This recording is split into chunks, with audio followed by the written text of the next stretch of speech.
Hello everyone.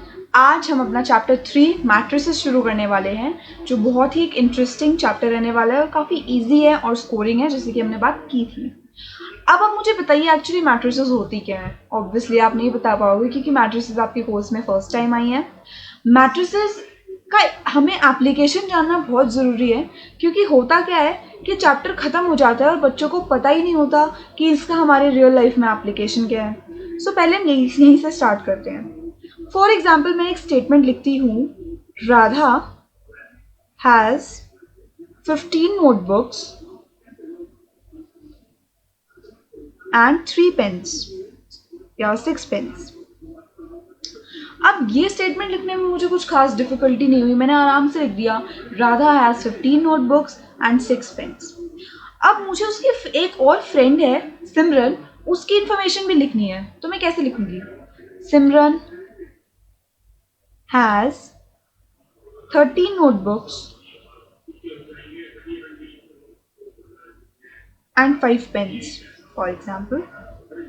अब ये line लिखने में भी मुझे कुछ खास डिफिकल्टी हुई नहीं, सिंपल 2 स्टेटमेंट्स लिखनी थी, उससे मैंने सारा डेटा बता दिया कि 50 नोटबुक्स 6 पेन्स राधा के पास हैं और 30 नोटबुक्स 5 पेन्स सिमरन के पास हैं। अब मुझे उसकी थर्ड फ्रेंड और है कीर्ति, उसकी भी इंफॉर्मेशन बतानी है, तो मैंने लिखा for example Kirti has 10 notebooks and 2 pens. चलो कोई बात नहीं, लेकिन अभी आपको लग रहा है कि ये मैंने सिर्फ 3 लाइन लिखी है तो मुझे कोई खास प्रॉब्लम नहीं आई। अगर मुझे ऐसे हंड्रेड्स ऑफ डेटा दे दिया जाए तो क्या मैं ऐसे स्टेटमेंट्स में लिखती रहूँगी? नहीं ना। ये सारी इंफॉर्मेशन ऑर्गेनाइज करने के लिए हमें एक ईजी वे रिक्वायर्ड था, जिससे हमें कोई प्रॉब्लम भी ना हो और हम इजी तरीके से डेटा को ऑर्गेनाइज कर सकें। अब आप बोलोगे कि इसका इजी वे हमें तो लग रहा है कि टैबुलर फॉर्म है, तो चलो टैबुलर फॉर्म में इसको लिख के देखते हैं। राधा, सिमरन एंड कीर्ति, यह हमारे पास आएंगी नोटबुक्स और यह हमारे आएंगे पेन्स। इसके अंदर मैं सारा डेटा अगर लिख दूं 15, 13, 10, 6, 5, 2, तो ये टैबुलर फॉर्म में बेसिकली मेरा इन्फॉर्मेशन आ गई। मुझे तो अभी प्रॉब्लम हुई क्योंकि मैंने अभी फ़िलहाल 3 फ्रेंड्स का डेटा लिखा है, बट अगर मुझसे बोला जाता कि और 10, 20, 30 लोगों का डेटा लिखना है, तो क्या मैं ऐसे ही टैबुलर फॉर्म में बनाती रहती? हाँ, ये तो बात सही है कि कंप्यूटर में अगर हम लिखते तो प्रॉब्लम कम होती, बट ये भी बात सही है कि जब डेटा बहुत ज़्यादा बढ़ जाता है तो हमें एक ईजी वे रिक्वायर्ड होती है, और डिफरेंट जगहों पर इसके एप्लीकेशन हमें देखे गए कि हाँ, हम इसका ईजी वे निकाल सकते हैं इसी डेटा को ऑर्गेनाइज करने का, और तभी हमने ये मैट्रिसेस डेटा अनाउंस किया था, मतलब कि मैट्रिसेस डेटा इंट्रोड्यूस हुआ था। इसमें होता क्या है, हम सिंपल इस इंफॉर्मेशन को किस तरीके से लिखेंगे? 15, 13, 10, 6, 5, 2 एंड इसे रेक्टेंगुलर ब्रैकेट्स में हम इनक्लोज कर देंगे। अब इससे इजी तो कोई रिप्रेजेंटेशन नहीं हो सकती। ये रिप्रेजेंटेशन को ही हम बोलते हैं मैट्रिसेस। एक ही अगर हमारे पास मैट्रिक्स है तो उसको हम बोलते हैं मैट्रिक्स, और इसके प्लूरल फॉर्म को हम बोलते हैं मैट्रिसेस। तो अब आपको समझ में आया बेसिकली इसमें मैंने क्या किया? मैंने कुछ नहीं किया। इन हॉरिजॉन्टल लाइंस में मैंने लिखा है कि वो किस किस की नोटबुक्स एंड पेन्स हैं, यानी राधा, सिमरन एंड कीर्ति। इन वर्टिकल लाइंस में मैंने लिखा है कि वो चीज़ क्या है। ये फर्स्ट वर्टिकल कॉलम हमारा रिप्रेजेंट करता है नोटबुक्स और सेकेंड वर्टिकल कॉलम हमारा रिप्रेजेंट करता है पेन्स। तो ये हमारा बेसिकली एक इजी रिप्रेजेंटेशन हो गया ऑफ अ हेक्टिक डेटा। इसी को हम क्या बोलते हैं? मैट्रिक्स। तो अगर मैं मैट्रिसेस की आपको डेफिनेशन बताऊं तो मैट्रिसेस को हम बोलते हैं matrix is an ordered rectangular array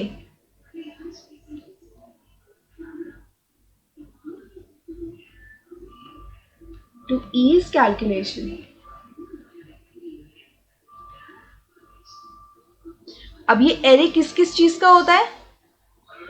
numbers और फंक्शंस। तो अब इसे हम क्लियरली समझते हैं कि एक्चुअली मैट्रिसेस होती क्या है। पहला तो ये हमारी कैलकुलेशन को ईज करने में हेल्प करती है, ये तो उसका मोटिव है कि एक्चुअली इसका एप्लीकेशन क्या है हमारा डे टू डे लाइफ में। अब मैट्रिक्स क्या होती है?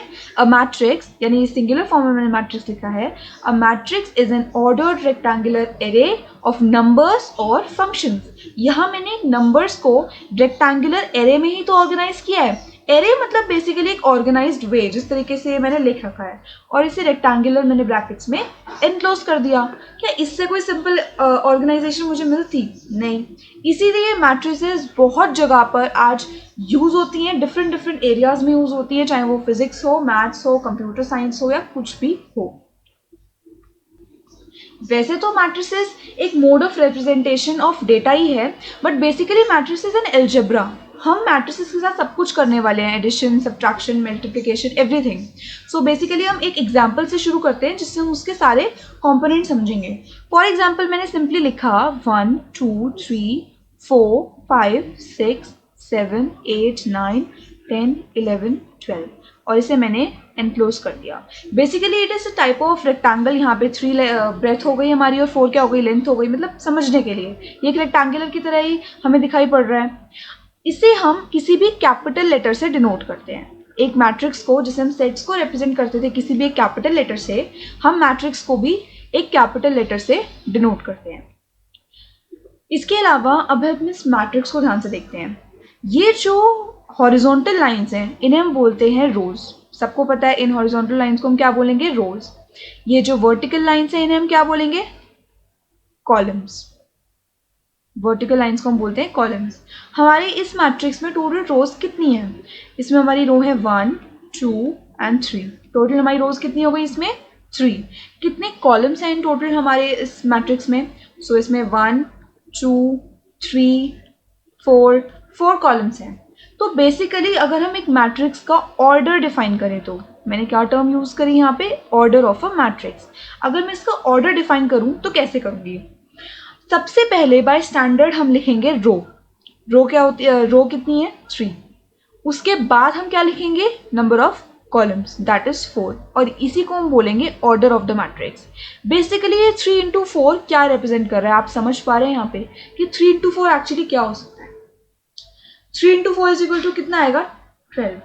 यहाँ पे 12 क्या दिख रहे हैं आपको? 12 एलिमेंट्स।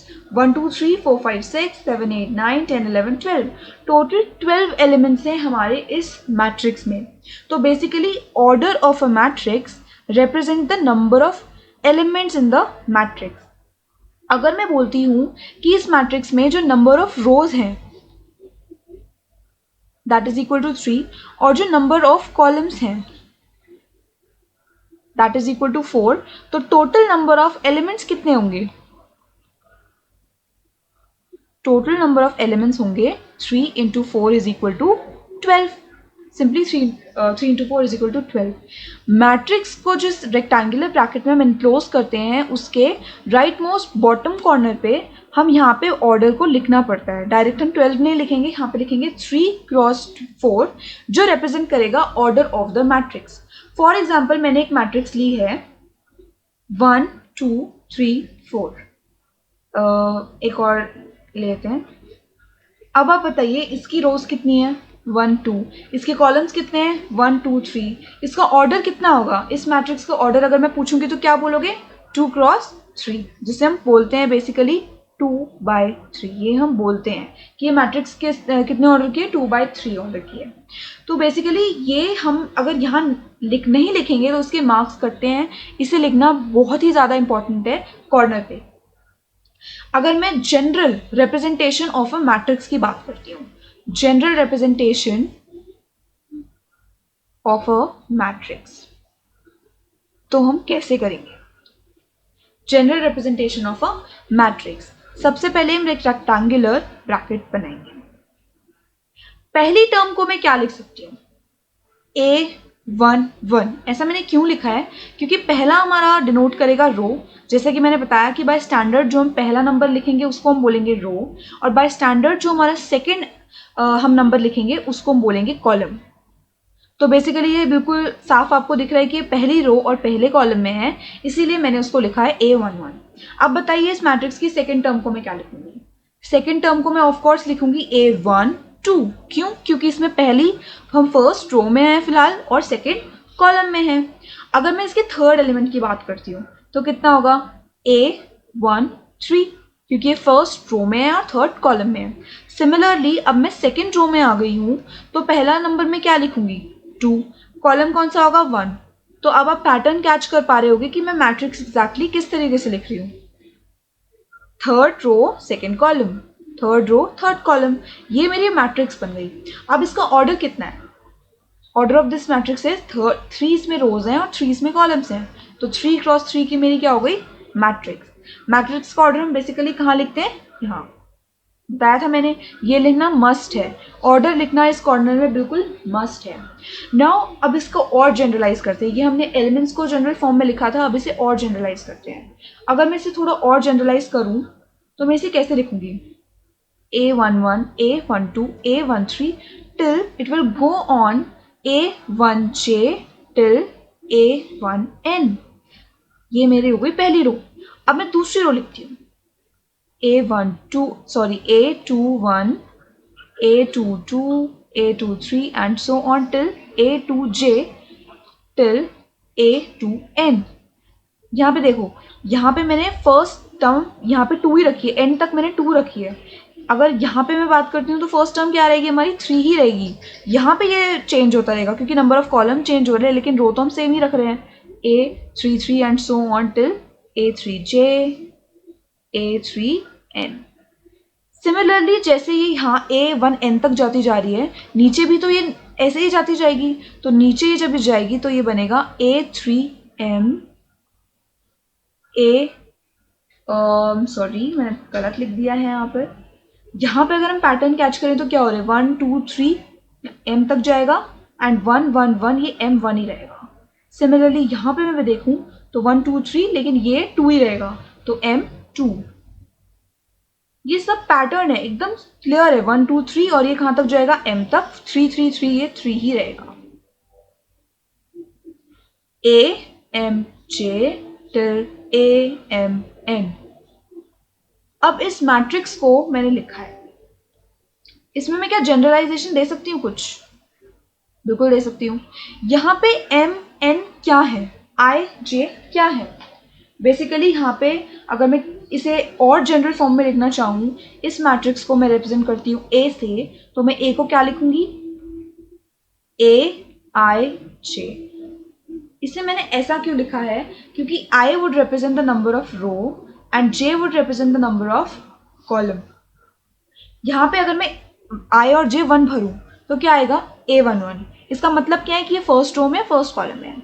अगर मैं I की वैल्यू 2 भरती हूँ और J की वैल्यू 1 भरती हूँ तो कौन सी टर्म आएगी? A21, मतलब ये सेकेंड रो में है, फर्स्ट कॉलम में है। अब मैं कोई भी रैंडम टर्म उठा लेती हूँ, फॉर एग्जाम्पल A23 मैंने लिखा, तो A23 का क्या मतलब है? यहाँ पे आप देख पा रहे हो I2 है और J3 है, इसका मतलब ये सेकेंड रो में है एंड थर्ड कॉलम में है।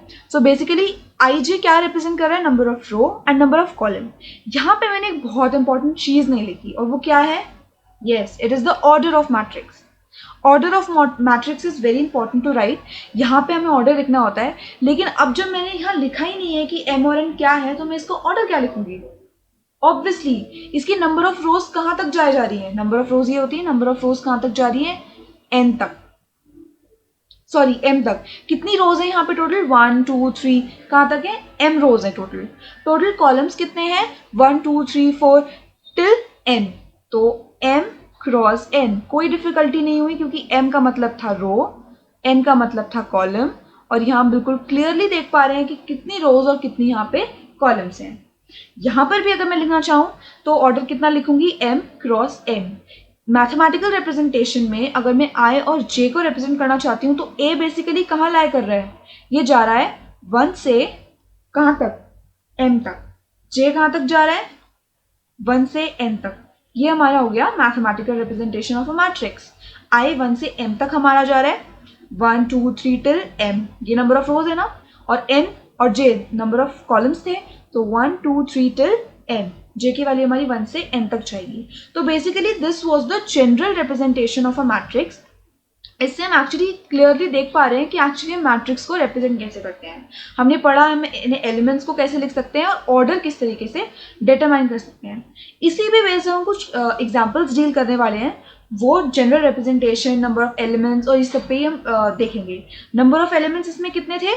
3x3, यानी कि टोटल 9 एलिमेंट्स थे। कैसे देखा हमने? नंबर ऑफ रोज और नंबर ऑफ कॉलम्स को मल्टीप्लाई कर दिया। अब इसी चीज पे बेस्ड हम एग्जांपल्स करेंगे एनसीईआरटी के कुछ। एग्जाम्पल 1 हमारा इस चैप्टर का क्या कहता है? Consider the following information regarding the number of main and women workers in 3 factories 1, 2, 3। ये हमें एक टैबुलर रिप्रेजेंटेशन में गिवन है कि फैक्ट्री 1, 2, 3 में कितने मेन वर्कर्स हैं और कितने विमेन वर्कर्स हैं। इसके बाद में हमसे पूछा है represent the above information in the form of a 3x2 matrix. 3x2 यहाँ पे क्या है? Order of the matrix. What does the entry in the third row and the second column represent? तो बेसिकली पहले हमें क्या बनाना पड़ेगा कि ये मैट्रिक्स किस तरीके की दिखेगी। प्रेजेंटेशन में अभी नहीं बता रही हूँ, वो जब हम एक्सरसाइज स्टार्ट करेंगे तो हम देखेंगे कि उसकी रिप्रेजेंटेशन क्या होगी। फिलहाल मैं आपको ये समझा देती हूँ, कि आपको बुक में भी ऑब्वियसली मिल जाएगा। यहाँ पर 30, 25, 27, 25, 31, 26 क्या रिप्रेजेंट कर रहे हैं? Number of workers. इसको सिंपली हमने ऐसे उतार लिया।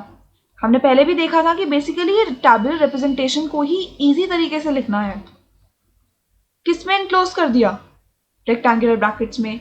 यहां इस ऑर्डर में क्या लिख दिया? Order of the matrix. इसे हमने किससे रिप्रेजेंट किया है? कैपिटल लेटर से। सिंपल थीम से हमने बता दिया कि इस मैट्रिक्स को हम किस तरीके से रिप्रेजेंट करेंगे। ये 3x2 मैट्रिक्स नहीं हो गई। अब आप मुझे बताइए कि ये रोज जो हैं, ये 3 रोज एक्चुअली रिप्रेजेंट क्या कर रही हैं? ऑब्वियसली रिप्रेजेंट कर रही हैं factories, first, second and third factory. First factory में कितने वर्कर्स हैं, सेकंड फैक्ट्री में कितने वर्कर्स हैं और थर्ड फैक्ट्री में कितने वर्कर्स हैं। ये जो दो कॉलम्स हैं, ये क्या रिप्रेजेंट कर रहे हैं? फर्स्ट कॉलम हमारा रिप्रेजेंट कर रहा है मेन वर्कर्स को और सेकेंड कॉलम हमारा रिप्रेजेंट कर रहा है वुमेन वर्कर्स को। इसमें हमसे एक चीज और पूछी थी कि थर्ड रो और सेकेंड कॉलम में जो एलिमेंट होगा वो एक्चुअली क्या रिप्रेजेंट कर रहा है। तो देखते हैं, third row and second column, यानी कि ये एलिमेंट। तो अगर 26 को मैं लिखना चाहती हूँ तो 26 एक्चुअली क्या है? 26 represent the number of women workers working in factory number 3। समझ पाए आप? 26 कौन से रो को बिलोंग करता था? थर्ड रो को। कौन से कॉलम को बिलोंग करता था? सेकेंड कॉलम को। यानी कि वो थर्ड फैक्ट्री में काम करते हैं। कितने? क्या? 26 हमारे वर्कर्स विमेन वर्कर्स।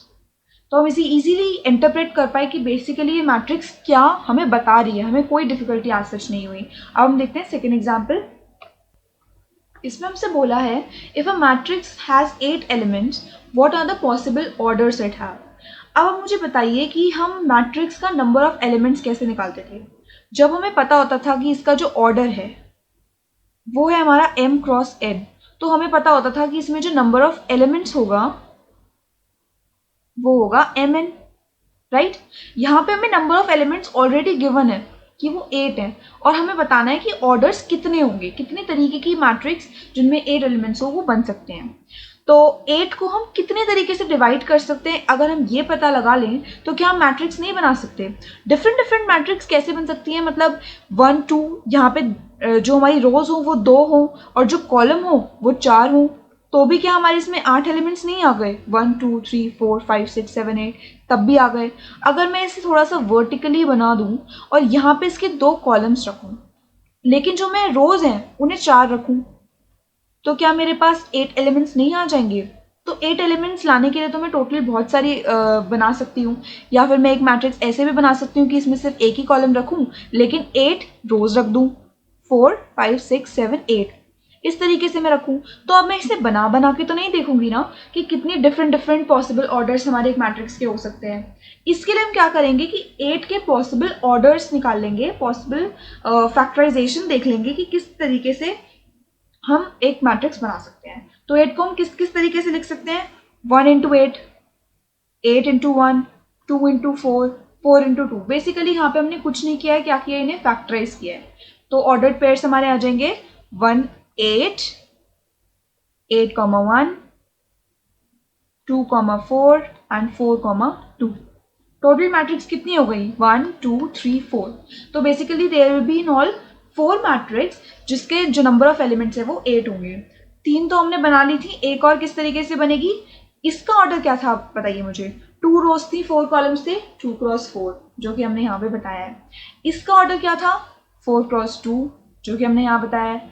इसका क्या ऑर्डर था, इसमें एक ही कॉलम था और नंबर ऑफ रोज कितनी थी 8, तो 8 क्रॉस 1 यानी कि ये कौन सी वाली बच गई 1 क्रॉस 8 की, यानी इसमें कितनी रोज है, एक रो है। कितने कॉलम्स हैं, 8 कॉलम्स हैं। सो 1 2 3 4 5 6 7 8, इस तरीके से 8 कॉलम्स हम बना लेंगे और इसके जो टोटल ऑर्डर आएगा वो क्या आएगा 1 क्रॉस 8। ये हमारी 4 मैट्रिक्स के रूप में हम एग्जाम्पल 2 को रिप्रेजेंट कर सकते हैं। सो बेसिकली हमने पॉसिबल ऑर्डर्स बताई कि इसमें 4 ऑर्डर्स इन ऑल एग्जिस्ट करने वाले हैं। इसमें हमसे बोला है construct 3 cross 2 matrix whose elements are given by aij is equal to half i minus 3j का मॉड्यूलस। इसका क्या मतलब है, ij हमने बताया था कि ij basically represents what, i represents the number of rows and j represents the number of columns। हमें यहाँ पे simply order of the matrix given है। ऑर्डर में भी ये 3 जो पहले हमारा नंबर आता था वो क्या रिप्रेजेंट करता था, रो, और जो दूसरा आता था उसको हम बोलते थे कॉलम। तो बेसिकली कोई डिफिकल्टी नहीं है, पहला हमारा रो है, दूसरा हमारा कॉलम है, हमें आई और जे की इसी तरीके से वैल्यू भरनी है। अब आई की कितनी वैल्यूज आ सकती हैं यहाँ पे, इन्होंने बोला है आई 3 रोज होनी चाहिए और जे हमारी 2 कॉलम्स होनी चाहिए। तो आई की वैल्यूज हमारी आ सकती है 1 2 3 एंड जे की वैल्यूज आ सकती हैं 1 एंड 2। अब मैं अगर मैट्रिक्स बनाऊं तो किस तरीके की बनेगी, हमें नंबर ऑफ रोज लेनी पड़ेंगी 3 एंड नंबर ऑफ कॉलम्स लेने पड़ेंगे 2। इसका ऑर्डर आएगा 3 क्रॉस 2 जो मैंने बताया था कि एकदम मस्ट है इसको तो रिप्रेजेंट करना। प्रेजेंटेशन में यहाँ नहीं बता रही हूँ, वो मैं आपको डायरेक्ट एक्सरसाइज में बताऊंगी। सो अब पहला देखते हैं, पहला एलिमेंट क्या होगा जहाँ पे आई 1 है और जे भी हमारा 1 है। a11 क्या होगा, हाफ 1 माइनस 3 का modulus, it will be half minus 2 that, और माइनस 2 का मॉड्यूलस है तो यहाँ पे क्या बचेगा +1। पहला एलिमेंट हमारा आ जाएगा +1। इसी तरीके से a12 निकालते हैं, हाफ ऑफ 1 माइनस 3 इंटू 2, ये कितना आ जाएगा 2।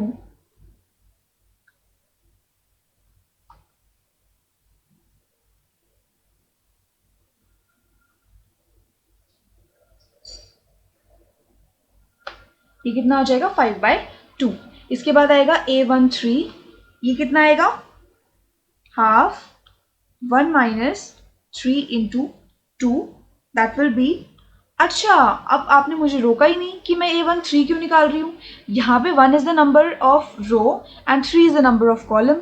तो बेसिकली 1 हमारा अगर रो रिप्रेजेंट कर रहा है तो वो तो एडजस्टेबल है, लेकिन क्या जे की वैल्यू हम 3 ले सकते हैं, नहीं, क्योंकि 3 हमें ऑर्डर ही गिवन है 2, तो हम इससे एक्सीड तो नहीं करा सकते जे की लिमिट। इस वजह से जे की वैल्यू 3 नहीं आएगी, ये हमारा कोई एलिमेंट नहीं बनेगा।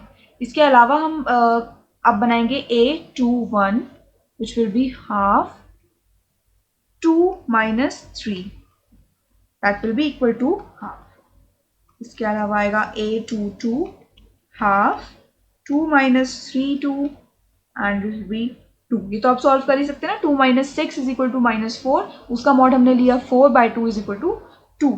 इसके बाद हम करेंगे a31 half 3 minus 3 0। इसके बाद हमारा आएगा a32 that will be half 3 minus 3 into 2 that is 3/2। तो अब मैट्रिक्स में अगर हम इसे अब लिखना शुरू करें तो पहला आता था 1 a11, वो हमारा आया था 1। a12 क्या आया था 5/2। a21 क्या था 21 मतलब second row and first column, इसमें आ जाएगा हाफ।